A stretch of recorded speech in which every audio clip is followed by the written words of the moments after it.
ప్రభువునందు ప్రియమైన దేవుని బిడ్డలకు మన ప్రభువును ప్రియరక్షకుడైన క్రీస్తు యేసు నామమున మీ అందరికీ నా యొక్క వందనాలు తెలియజేయుచున్నాను. ఈ దినము కుదిరిస్తున్న దేవుని వాక్యాన్ని విందాం. మరి చక్కగా దేవుని వాక్యాన్ని వినండి, ఆత్మీయ మేలు పొందండి. దేవుని రాకడ అతి సమీపమై ఉన్నది. ఆయన రాకడ కొరకు మనం ఎదురు చూస్తూ ఉన్నాం. మరి దేవుడు యేసుక్రీస్తు వారి లోకానికి వచ్చారు. ఆయన చనిపోయారు, తిరిగి లేపబడ్డారు. ఆయన లేచి పరలోకానికి వెళ్ళిపోయారు. నేను మరలా వస్తాను, మీ కొరకు స్థలం సిద్ధపరచడానికి వెళ్తూ ఉన్నాను, నేను మరలా వస్తానని చెప్పి ప్రభువు సెలవిచ్చారు. ఆయన మరలా వచ్చేదాన్ని మనము రెండవ రాకడ అని అంటూ ఉన్నాము. మరి ఆయన వస్తూ ఉన్నప్పుడు మనము ఎలా ఉండాలి? ఆయన వచ్చే ముందర మనము ప్రియులారా, ఆయన వస్తున్నారనే విషయాన్ని మనం మర్చిపోకూడదు. ఆయన వస్తూ ఉన్నారనే తలంపు కలిగి సిద్ధపడి ఉండటమే మెలకువ కలిగి ఉండటం. ఎప్పుడైతే మనం ఆయన గురించిన విషయాలు, రాకడ గురించిన విషయాలు మర్చిపోయి ఎవరు దేవుడు, ఎవరు ఎందుకు మనం భయభక్తులు చూపించాలి, ఎవరిని నమ్మాలి, ఎవరిని నమ్మకూడదనే జీవితం జీవించడం కాదు ప్రియులారా. క్రీస్తు మనకు ఒక మాదిరి చూపించారు. నేను రాబోతూ ఉన్నానన్నారు, ఆయన వస్తానన్నారు. వస్తానని నిరీక్షణ మనం కలిగి ఉండాలి. ఆయన వస్తారనే నిరీక్షణ నీకు ఉండాలి. ఆయన వస్తారనే నిరీక్షణ మనకు ఉండాలి. ఆ నిరీక్షణ కలిగి ఉండాలి. ఆ నిరీక్షణ కలిగి ఉన్నవాడు మెలకువగా ఉంటాడు. ఆ నిరీక్షణ లేనివాడు అన్ని విషయాలను, లోకంలో ఉన్న వాటన్నిటి కూడా పట్టుకుని ఒద్దులో కట్టుకుని మనసులో పెట్టుకుని జీవించేవాడు మెలకువ కలిగి జీవించేవాడు కాదు, నిద్రపోయేవాడు. ఆత్మీయ నిద్ర. ఇలా ఈ నిద్ర అనేది మరి మనిషిలాగానే ఉంటాడు. పడుకుని నిద్రపోవటం కాదు. తాను క్రీస్తు గురించిన ఆలోచన లేకుండా, ఆయన రాకడ గురించిన ఆలోచన లేకుండా జీవించేవాడు నిద్రపోయేవాడు. ఈ నిద్ర ఆత్మీయ నిద్ర. మనము మెలకువ కలిగి ఉండాలి. ఆత్మీయ మెలకువ. ప్రియులరా, మనము మెలకువ కలిగి ఉండాలి. ఎలాంటి మెలకువ కలిగి ఉండాలో వాక్యం ద్వారా తెలుసుకుందాం.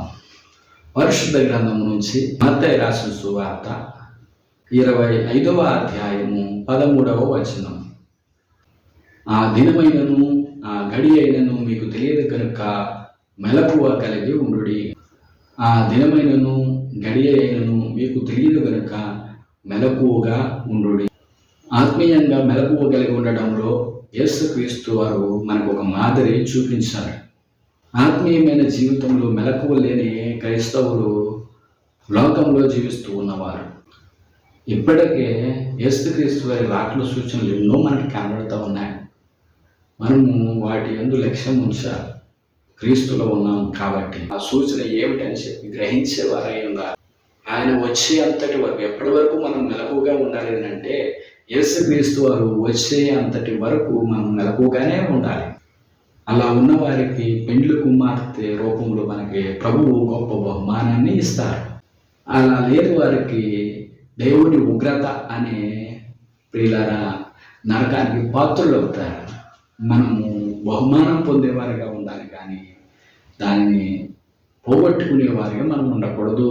పరలోక రాజ్యము తమ దివిటీలు పట్టుకొని పెండ్లి కుమారుడిని ఎదుర్కొనుటకు బయలుదేరిన 10 మంది కన్యకలను పోలి ఉన్నది. ఈ ఉపమానంలో మనం చూసినట్లయితే మెలకువ కలిగిన వారు 5 మంది, నిద్రపోతూ ఉన్నవారు, సిద్ధపాటు లేనివారు 5 మంది.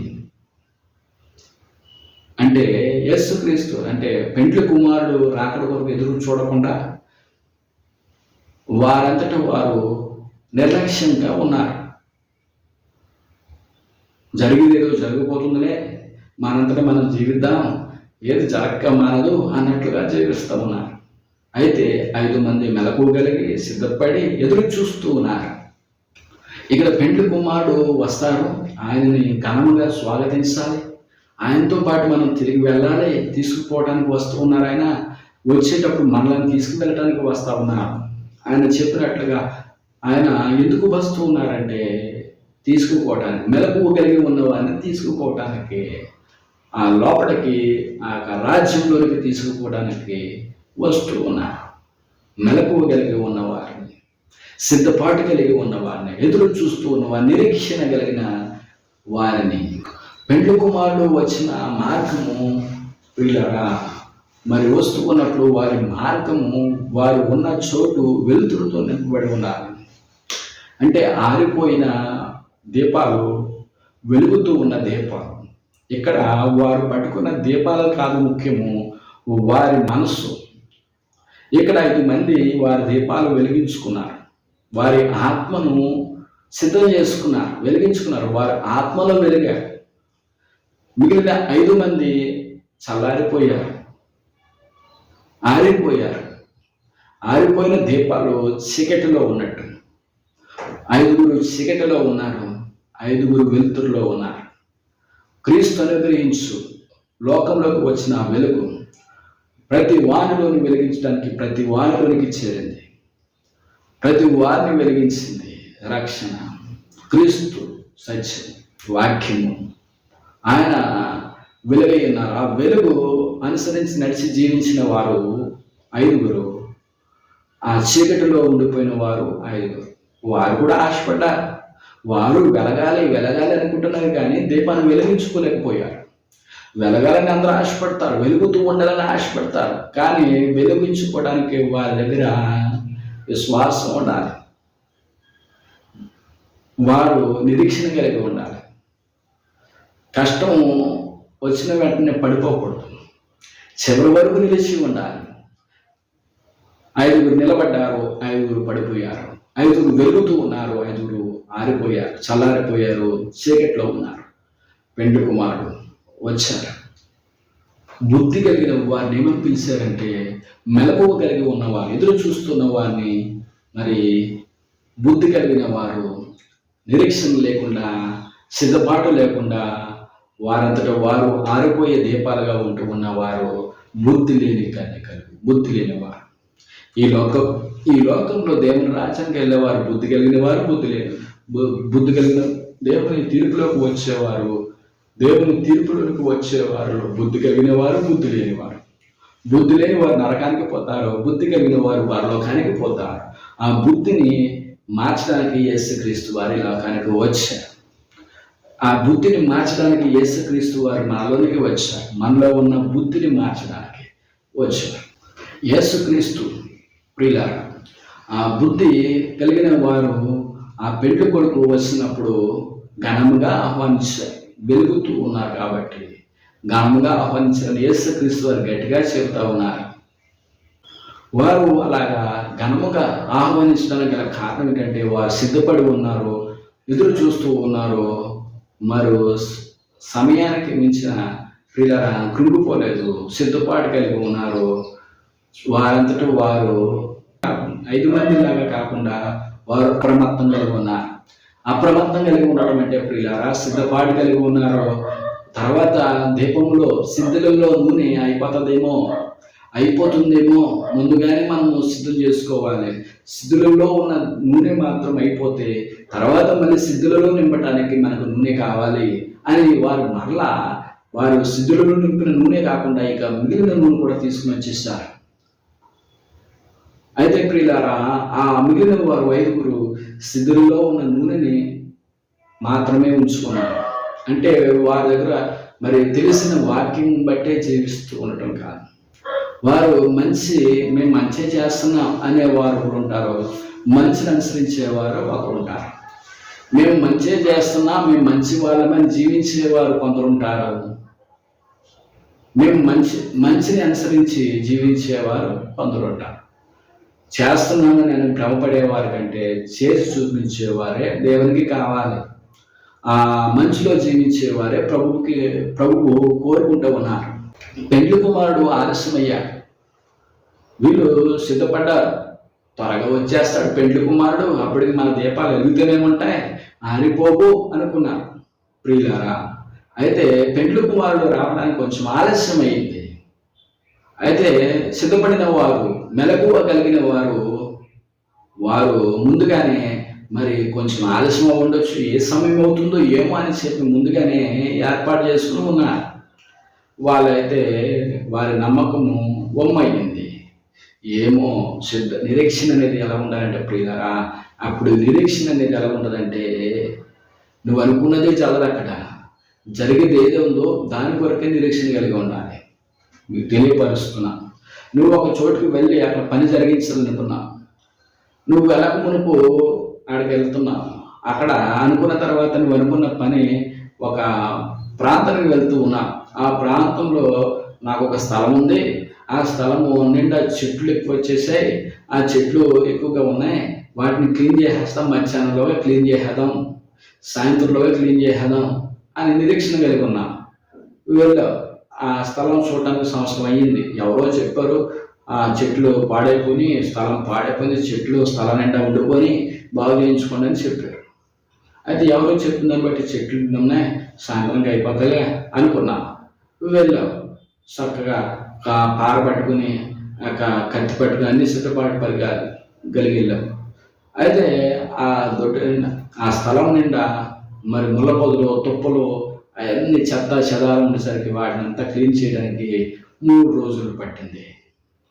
ప్రియులారా, నువ్వేం నిరీక్షణ కలిగి ఉండాలంటే అయిపోద్దులే, సాయంత్రం అయిపోద్దని నిరీక్షించడం కాదు. అక్కడ ఎలా ఉందో ఏమిటో అక్కడ ఉన్న పరిస్థితిని బట్టి మనం స్పందించాలి. అక్కడికి వెళ్తే కానీ మనకు తెలియదు అనేటట్లుగా మనము సిద్ధపాటు కలిగి ఉండాలి. నువ్వు సిద్ధపడి అనుకున్నట్లు అక్కడ జరుగుతుంది అనుకోకూడదు. అక్కడ ఏం జరిగిపోతుందో మనకు తెలియదు కాబట్టి అక్కడ దానిని బట్టి మనం కొనసాగించుకోవాలి. ఇక్కడ 5 మంది అదే చేశారు.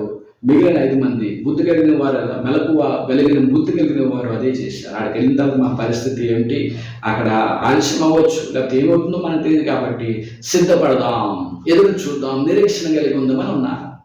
ఆ మిగిలిన వారు వెళ్ళగానే పని అయిపోద్ది, మనం అనుకున్నదే జరుగుతుంది అన్నట్లుగా వారు ఉన్నారు. అదే విషయంలో వారు జీవిస్తూ ఉన్నారు.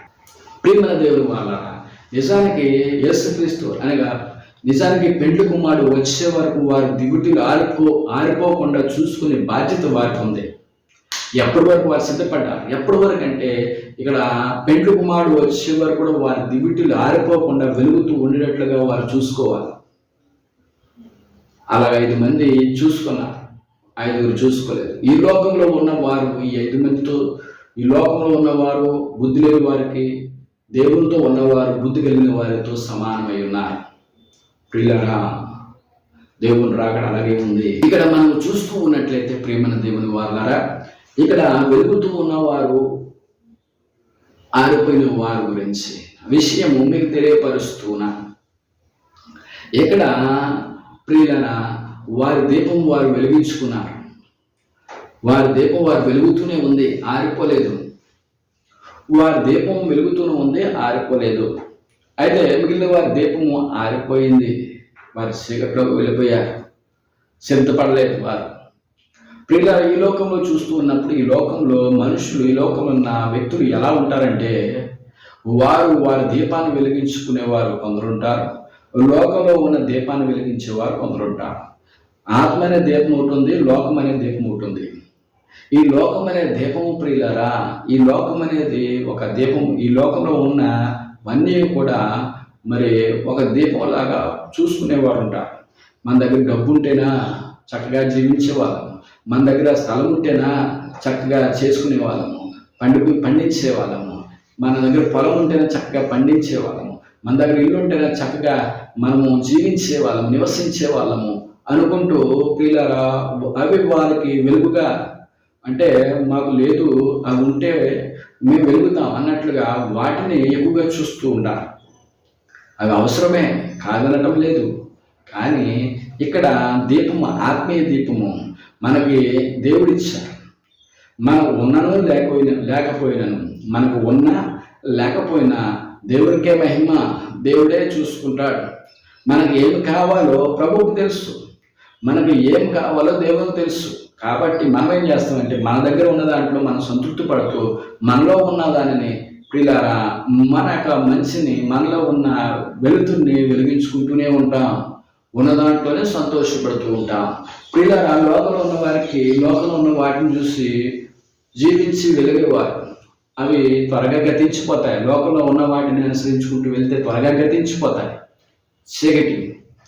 అయితే నీలో ఉన్న ఆత్మను, అంటే నీలో ఉన్న వెలుగైన వాక్యమును అనుసరిస్తూ జీవిస్తున్నప్పుడు నువ్వు నిరంతరం నిలిచే ఉంటావు, వెలుగుతూనే ఉంటావు. అంతరంగంలో ఉన్న విషయాన్ని మనం గమనించుకుంటూ వెళ్ళాలి. లోకంలో ఉన్న వెలుతురు నిన్ను వెలిగించదు ప్రియులారా, అది కొంతకాలం వరకే. నీలో ఉన్న వెలుతురు నిన్ను వెలిగిస్తుంది, అది వాక్యమైన ప్రభువు. కాబట్టి లోకంలో ఉన్న వెలుతురు, లోకములు ఏం లేదు వెలుతురు, లోకమంతా కూడా చీకటే. లోకంలో ఉన్న దాన్ని పట్టుకుని నువ్వు వెలగాలనుకుంటే కుదరదు. లోకంలో ఉన్న దాన్ని పట్టుకుని లోకంలో ఉన్న దాని ప్రకారంగా జీవిస్తూ నేను వెలగలను అనుకుంటే కుదరదు. అది ఆరిపోయే దీపము. దేవుని వాక్యాన్ని అనుసరించి జీవిస్తూ ఉన్నవారు వెలుగుతూ ఉంటారు, వెలిగిస్తూ ఉంటారు, మండుతూ ఉంటారు, మండిస్తూ ఉంటారు. పెండ్లి కుమారుడు ఆలస్యం చేస్తూ ఉన్నాడని తెలిసినా వారు ఓపిక కలిగి ఉన్నారు. ఇప్పుడు రెండవ రాకడ రావట్లేదు, ఎప్పుడో వస్తుందిలే, అప్పుడో వస్తుంది అనుకున్నా, ఇంకా రాలేదు, వచ్చేస్తుంది అనుకున్న వారు రావట్లేదని చెప్పి ఓపిక లేకుండా ఆయన ఎప్పుడు వస్తే మన టెంపులే వస్తారులే, వచ్చి కూడా రాకుండా మాట్లాడా ఏంటి వస్తాడులే అని చెప్పి ఎదురు చూసి అలసిపోయి ఇంకా మానేస్తూ ఉన్నారు, సిద్ధపాటు లేకుండా ఉన్నారు. ఆయన రాకడ విషయమే మర్చిపోతూ ఉన్నారు. మత్తయి సువార్త 24:42 మనం చూస్తూ ఉన్నప్పుడు, కావున ఏ దినమున మీ ప్రభువు వచ్చునో మీకు తెలియదు కనుక మెలకువగా ఉండుడి. ప్రియులారా, మన ప్రభువు ఏ దినమున వస్తారో మనకు తెలియదు కాబట్టి మనం ఎలా ఉండాలంటే మెలకువ కలిగి ఉండాలి. మెలకువ కలిగి ఉండటం అంటే ఆయన రాకడ వరకు సిద్ధపాటు కలిగి జీవించి యథార్థంగా నీతిగా ప్రవర్తిస్తూ ముందుకు సాగటం. ప్రియులారా, ఈ కన్యకులు ఎవరిని సూచిస్తూ ఉన్నారంటే, ప్రియులారా ఈ కన్యకులు ఎవరిని మనకి గుర్తు చేస్తూ ఉన్నారంటే, సూచిస్తూ ఉన్నారంటే, ప్రియమైన దేవుని వాళ్ళ లోకానికి సంబంధించిన మనుషులకు సాదృశ్యంగా కనబడుతూ ఉన్నారు. ఈ 10 మంది పరలోక రాజ్యం వెళ్ళాలని కోరుకుంటున్నారు, అంటే పెండ్లి కుమారుడు కొరకు ఎదురు చూస్తున్నారు. జనమందరూ పరలోక రాజ్యం వెళ్ళాలని ఆశపడుతూ ఉంటారు. కానీ విశ్వసించిన వారికి దేవుడు అనుగ్రహించిన మహిమను వారు పొందుకుంటారు, పరలోక రాజ్యం హక్కుగల వారై ఉంటారు. నీతి కలిగి జీవించిన వారికి దేవుడు రాజ్యాన్ని ఇస్తారు. అయితే అందరూ పొందుకోలేరు పరలోకాన్ని, అందరూ చేరలేరు. కాబట్టి మనం బుద్ధి కలిగి, మెలకువ కలిగి, సిద్ధపాటు కలిగి మన దీపాలను మనం వెలిగించుకోవాలి. మన దీపాలు మనం ఎలా వెలిగించుకోవాలంటే, మనం వెలిగించుకోలేం కనుక మనకు నూనె కావాలి, పరిశుద్ధాత్ముడు. మనల్ని వెలిగించేది వాక్యం వెలుగై ఉంది. కాబట్టి ప్రియులారా, పరిశుద్ధాత్మ అనే తైలములో ప్రియులారా వాక్యాన్ని మనము నింపుకోవాలి. అంటే పరిశుద్ధాత్మ నీలో వాక్యము క్రియ చేస్తుంది. వెలుగు నీలోకి వచ్చినప్పుడు నీలో ఉన్న చీకటిని పారద్రోలటమే క్రియ, నీలో ఉన్న పాపమును తీసివేయటమే క్రియ. ఆ క్రియ చేసేది ఆత్మరూపుడు. కాబట్టి దేవుని వాక్యం నీలోకి వచ్చినప్పుడు నీవు వెలిగించబడతావు, మండుతావు, ప్రకాశిస్తావు.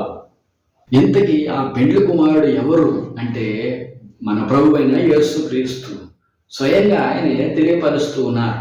పరిశుద్ధ గ్రంథం నుంచి లూకా రాసిన సువార్త 5వ అధ్యాయం 34-35 మనం చూస్తే, అందుకు యేసు పెండ్లి కుమారుడు. ప్రియులారా, యేసు పెండ్లి కుమారుడుగా ఉంటూ ఉన్నారు. ఆయన రెండవ రాకడలో వస్తూ ఉన్నారు. ఆయన కొరకు మనం సిద్ధపాటు కలిగి ఉండాలి. మన దీపాలను మనం వెలిగించుకోవాలి. మన దీపాలను మనం వెలిగించుకోవాలంటే మన ఆత్మలో చల్లారిపోకూడదు, ఆత్మను ఆర్పివేయకూడదు. ప్రియులారా, ఆత్మను వెలిగించుకోవాలి. ఆత్మ అనే దీపమును వెలిగించుకోవాలి. ఆత్మ అనే దీపమును వెలిగించుకోవాలి. నీ ఆత్మ ఆరిపోవటం ఏంటి, వెలుగటం అంటే ఏమిటి అని ప్రియులారా, క్రీస్తులో జీవించటము, నమ్మి బాప్తిస్మం పొంది ఆత్మపూర్వక ప్రభువులు ఎదిగి జీవించటము, వెలగటము. ఆ వెలుగైన క్రీస్తు నీలో జీవిస్తే నువ్వు వెలుగుతూ ఉన్నట్లు. లోకానుసారంగా క్రీస్తు వ్యతిరేకమైన జీవితం జీవిస్తూ క్రీస్తు విరోధి ఆత్మ నీలో ఉన్నట్లయితే నువ్వు ఆరిపోయినట్లు. ఆరిపోయే దీపముగా నీకు ఉంటావు, వెలుగుతూ ఉన్న దీపముగా నీకు ఉంటావు. ఒకసారి ఆలోచన చేయి. నువ్వు తీసుకెళ్తుంది ఏంటంటే ఆ ప్రియులారా, దీపం నీతి. నీలో ఉన్న నీతిమంతుడు, ఆ నీతి నిన్ను వెలిగిస్తుంది. నీ నీతి నిన్ను వెలిగిస్తుంది. నువ్వు నమ్మిన క్రీస్తే నీతి, ఆ నీతి నిన్ను వెలిగిస్తుంది. నువ్వు వెలుగుతూ ఉంటావు. వెలుగు నీవు పరలోకంలో తీసుకుపోతుంది. నువ్వు పరలోకంలో వెలుగుతూ ఉన్న తేజో మహిమలో నీవు ప్రకాశిస్తూ ఉంటావు. పరలోకాన్ని నువ్వు కూడా వెలుగై ఉంటావు. పరలోకంలో నీవు కూడా వెలుగుగా ఉంటావు, వెలిగిస్తూ ఉంటావు, వెలుగై ఉంటావు, మండుతూ ఉంటావు. లోక సువార్త 12వ అధ్యాయం 32 మనం చూస్తున్నప్పుడు యేసుక్రీస్తు వారి శిష్యులతో తెలియపరుస్తున్నారు. పెండ్లి కుమారుడు ఎప్పుడు వస్తారు, ఎప్పుడు వెళ్తారో మీరు నడుమును కట్టుకుని సిద్ధపాటు కలిగి ఉండండి. పెండ్లి కుమారుడు పెండ్లి విందుకు మిమ్మల్ని పిలుస్తూ ఉన్నప్పుడు మీరు సిద్ధపాటు కలిగి ఉండండి. ఆ పెండ్లి కుమారుడు ఎప్పుడు వస్తారో వచ్చినప్పుడు మీరు వెంటనే ఆ తలుపు తీసినప్పుడు మీరు సిద్ధపాటు కలిగి వెళ్ళడానికి సిద్ధపాటు కలిగి ఉండండి అని తెలియపరుస్తూ ఉన్నాడు. ఈ రాకడ సమయంలో మరి మనం ఎంతో సిద్ధపాటు కలిగి మెలకువ కలిగి ప్రార్థన చేస్తూ ఉండాలని ఇక పౌలు తెలియపరుస్తూ ఉన్నాడు. ఎవరు మెలకువగా ఉంటారంటే ఆత్మ కలిగిన వారు, దీపం వెలిగించుకున్న వారు మాత్రమే సిద్ధపాటు కలిగి ఉంటారు. ఆత్మీయ నేత్రం కలిగిన వారు, ఆత్మీయ జీవితాన్ని జీవించే వారు మాత్రమే మెలకువ కలిగి ఉంటారు. వారు దేవుని రాకడ వరకు ఎదురు చూస్తూ ఉంటారు. 1 కొరింథీయులకు రాసిన పత్రిక 16వ అధ్యాయం 13-14 వచనంలో చూస్తే, మెలకువ కలిగి ఉండుడి, విశ్వాసముందు నిలకడగా ఉండుడి, పౌరుషం గలవారై ఉండుడి, బలవంతులై ఉండుడి, మీరు చేయు కార్యములను ప్రేమతో చేయుడి. ప్రియులారా, క్రీస్తు వచ్చే వరకు మనము పట్టుకోవలసింది, జీవించవలసింది ఇవి. మెలకువ కలిగి ఉండాలి, నిలకడగా ఉండాలి, పౌరుషం కలిగి ఉండాలి, ధైర్యం కలిగి ఉండాలి. మనం చేసే పని ప్రేమతో చేయాలి. ప్రియులారా, అసహించుకునేటట్టుగా కాదు. దేవుని రాకడ కొరకు ఎదురు చూస్తున్న మనము ఆయన రాకడ కొరకు ఎదురు చూస్తూ ప్రేమ కలిగి ఎదురు చూడాలి. ఆయన చూసే నేత్రం ఎలా ఉండాలి, ఆయన ఎలా చూస్తాం, ఎప్పుడన్నా ఆశపడ్డావా, ఆయన ఎలాగ ఎదుర్కోవాలి, నువ్వు ఎలాంటి సిద్ధపాటు కలిగి ఉండాలి, నువ్వు ఆయన ఎదురు నువ్వు వెలుగుతూ ఉన్నట్లు కనపడుతున్నావా, చీకట్లో ఉన్నట్లు కనపడతావా, నేను ఆయన ఎదురుగా వచ్చినప్పుడు ఆయన ఎదురుగా నిలబడుతూ ఉన్నప్పుడు నేను ఎలా ఉండాలి, నేను ఎలా ఉన్నాను, నాలో విశ్వాసం ఉండాలి, నాలో సహవాసం ఉండాలి, నాలో ఆత్మీయ ఉండాలి, నాలో వాక్యం ఉండాలి, నాలో ప్రేమ ఉండాలి, సంతోషం ఉండాలి, ఆనందం ఉండాలి, సంతోషం నిరీక్షణ కలిగి ఆత్మ పదవులు ఫలిస్తూ జీవించిన బిడ్డగా నేను ఉండాలి. ఆయనను చూడగానే నా బిడ్డ, నా కుమారుడా అని పేరు పెట్టి పిలిచి నన్ను ఆహ్వానిస్తున్న నన్ను చూసి ఆయన కూడా వెంబడి నన్ను తీసుకునే పోయేటట్టుగా నా విశ్వాసం కనబరుచుకోవాలి. నా జీవితము ఆయనకు మాదిరిగా జీవించాలి, ఆయనను పోలి నడిచేవారుగా నేను ఉండాలి అని కోరుకోవాలి. ప్రియులారా, దేవుని బిడ్డలుగా ఉన్న మనము, క్రీస్తుని అనుసరిస్తున్న మనము నిజంగా మనం మెలకువగలిగే ఉండాలి, సిద్ధపాటు కలిగి ఉండాలి. కుమారుడు అనగా ప్రభువైన యేసుక్రీస్తు వారు వచ్చినప్పుడు ప్రియులారా, యేసు ప్రభు పెండ్లి కుమారుడు బుద్ధి కలిగిన వారితోనే మాట్లాడారు, బుద్ధి లేని వారితో కూడా మాట్లాడారు. ఎవరితో ఎలా మాట్లాడారంటే, ప్రియులారా, మీరు నా కొరకు నిరీక్షిస్తున్న బిడ్డలారా రండి, లోపలికి రండి ఆహ్వానించారు. అయితే ప్రియులారా, దేవుని నమ్ముకున్న బిడ్డల్ని ప్రభు ఆహ్వానించాడు. సిద్ధపాటు కలిగిన వారిని ప్రభు ద్వారం తెరిచి లోపలికి ఆహ్వానించాడు. మీరెవరో నాకు తెలియదని చెప్పి సిద్ధపాటు లేని వారిని తరిమేశాడు, వదిలేశాడు ప్రభు. అంటే ప్రేమ దేవుని వాళ్ళరా, మనము తెలుసుకోవాల్సినది ఏమిటంటే సిద్ధపాటు కలిగి ఉండాలి. మనము అక్కడ విషయాన్ని మనం చూస్తూ ఉన్నప్పుడు, సిద్ధపడిన వారు పెండ్లి విందుకు వెళ్ళారు, విందులో పాలు పంచుకున్నారు. విడిచిపెట్టబడిన వారు తలుపు మూయబడింది, మీరెవరో నాకు తెలియదని చెప్పి స్వరం వారికి వినబడింది, వారు విన్నారు. పిల్లరా, వెళ్ళిన వారికి సంతోషం, విడవబడిన వారికి దుఃఖము. ఆ దుఃఖము రాకూడదు, విడవబడే వారిలో మనం ఉండకూడదు, ఎత్తబడే గుంపులో మనం ఉండాలి, ఎత్తబడే సంఘంలో మనం ఉండాలి. క్రీస్తుతో కూడా మనం జీవిస్తున్న మనము క్రీస్తుని వెంబడించేవారు ఉండాలి. ఇక్కడ 10 మంది కన్యకలు అంటే ఈ లోకంలో ఉన్న క్రైస్తవులందరికీ సాదృశ్యం. క్రైస్తవులందరూ ఆశ పెట్టుకుంటారు, దేవుని రాకడ నేను కూడా పరలోక రాజ్యానికి వెళ్తాను, ఆయన నాకు కూడా రాజ్యాన్ని స్వీకరిస్తాడు, నాకు కూడా పెండ్లి విందులో నాకు కూడా అవకాశం ఇస్తాడని చెప్పి అందరూ ఆశపడతారు. క్రైస్తవులు అనబడిన వారు అందరూ కూడా ఆశపడతారు. అయితే అందులో విడవబడేవారు చాలామంది ఉంటారు. బయట ఆరిపోయిన దీపాలుగా అందరూ ఆశపడతారు, కానీ వెలుగుతున్న వారు ఎంతమంది, ఆరిపోయిన వారు ఎంతమంది, వారి హృదయాలను వెలిగించుకున్నవారు, వారు ఆత్మను వెలిగించుకున్నవారు, వారి ఆత్మలో చల్లారిపోయిన వారు ఎంతమంది ప్రభువు ఆ దినాన చూపిస్తారు. విడబడిన వారు ప్రియులారా మేకలు, ఎత్తబడిన వారు గొర్రెలు, అంటే దేవుని కుమారులు, దేవుని బిడ్డలు. విడవబడిన వారు సాతాను సంబంధికులు. లోకంలో వారు మరి తమకిష్టం వచ్చిన త్రోవను వారు వెళ్ళిపోయారు. ప్రభువు వారికి ఇచ్చిన మార్గమును వారు చెరిపేసుకున్నారు, వెళ్ళలేదు. వారికి ఇష్టం వచ్చిన త్రోవలకు వారు వెళ్ళిపోయారు కనుక వారికి దిక్కు నరకము. ప్రభువే మనకు దిక్కై ఉన్నారు. ప్రియులారా, యేసుక్రీస్తు అందరికీ ప్రభు అయి ఉన్నారు.